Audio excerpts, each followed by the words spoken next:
ആരെയും അമൃതമായി സ്നേഹിക്കരുത്. കാരണം പറിച്ചെടുക്കാൻ വളരെ കഷ്ടമാവും പിന്നീട്. അവർ നമ്മളെ വേദനിപ്പിക്കുമ്പോൾ നമ്മൾക്ക് അവരെ മറക്കാൻ പെട്ടെന്ന് കഴിഞ്ഞെന്ന് വരില്ല. തേനീച്ച കൂട് കൂട്ടുന്നത് പോലെ നമ്മളവരെ പ്രണയിച്ചിട്ടുണ്ടാവും. ആ പ്രണയം പെട്ടെന്നങ്ങനെ തട്ടിത്തെറിപ്പിക്കാൻ ആർക്കും കഴിഞ്ഞെന്ന് വരില്ല. പ്രണയിക്കുന്നവർക്ക് മാത്രമേ പ്രണയത്തിൻ്റെ വില മനസ്സിലാകൂ, അല്ലേ? കാശ് കൊടുത്താൽ കിട്ടാത്തത് ഒന്ന് മാത്രം, പ്രണയം, അല്ലേ? പണ്ട് കാലത്തൊക്കെ കാശ് കൊടുക്കാണ്ട് സ്നേഹം കിട്ടുമായിരുന്നു.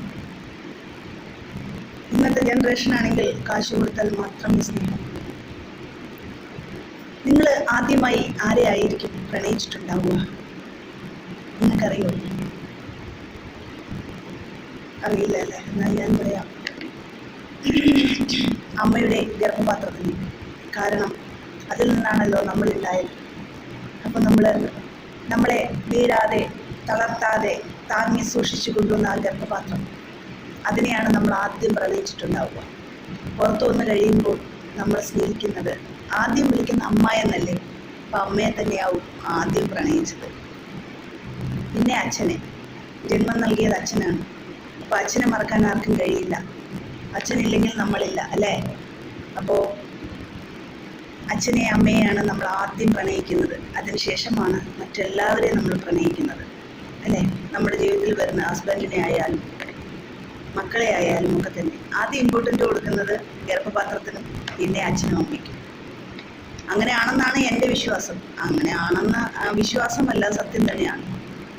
പക്ഷേ ഇന്ന് ആരെയും പ്രണയിക്കാൻ പറ്റാത്തൊരു കാലഘട്ടമായിക്കൊണ്ടിരിക്കുകയാണ്. കാരണം എവിടെയും ചതിയും വഞ്ചനയും അല്ലാതെ ജീവിതത്തിലൊന്നുമില്ല. അപ്പം കാണുന്നവരെ അച്ഛാന്ന് വിളിക്കുന്ന കാലഘട്ടമാണിപ്പോൾ. പണ്ട് അങ്ങനെയല്ല. എല്ലാവർക്കും ഒരച്ഛൻ മാത്രമാണെന്ന് ചിന്തിച്ച് ജീവിക്കുന്ന ഒരു കാലഘട്ടമായിരുന്നു. പക്ഷേ ഇന്ന് അപ്പം കാണുന്നവരെ അച്ഛാന്ന് വിളിച്ചിട്ട് പോയിട്ടേയിരിക്കും. ഒരു വഴിക്ക് പോകുന്നതല്ലേ, സൈഡിൽ കിടക്കട്ടെ എന്നാണ് എല്ലാവരും പറയുന്നത്. അതുകൊണ്ട് നിങ്ങൾ പ്രണയിക്കുമ്പോൾ സൂക്ഷിക്കൂ. അഗാധമായി നമ്മൾ അടുത്തു കഴിഞ്ഞാൽ, അകലുമ്പോൾ ഒരുപാട് മുറിവുകൾ നമ്മുടെ ശരീരത്തിലുണ്ടാകും. അത് ഉണങ്ങാൻ ഒരുപാട് കാലഘട്ടം ചെന്നു വരും. ചിലപ്പോൾ വാർദ്ധക്യവുമായിരുന്നു വരും. വാർദ്ധക്യം വരുന്നതിന് മുമ്പ് നമുക്ക് സന്തോഷിക്കണ്ടേ? അതിന് നമ്മൾ വഴിയൊരുക്കണം. അല്ലെങ്കിൽ തകർന്നു പോകും. ഒരു നിമിഷം ചിന്തിക്കൂ, പ്രവർത്തിക്കൂ, ആലോചിക്കൂ, കണ്ടെത്തൂ. ഞാൻ പറഞ്ഞ ശരിയല്ലേ?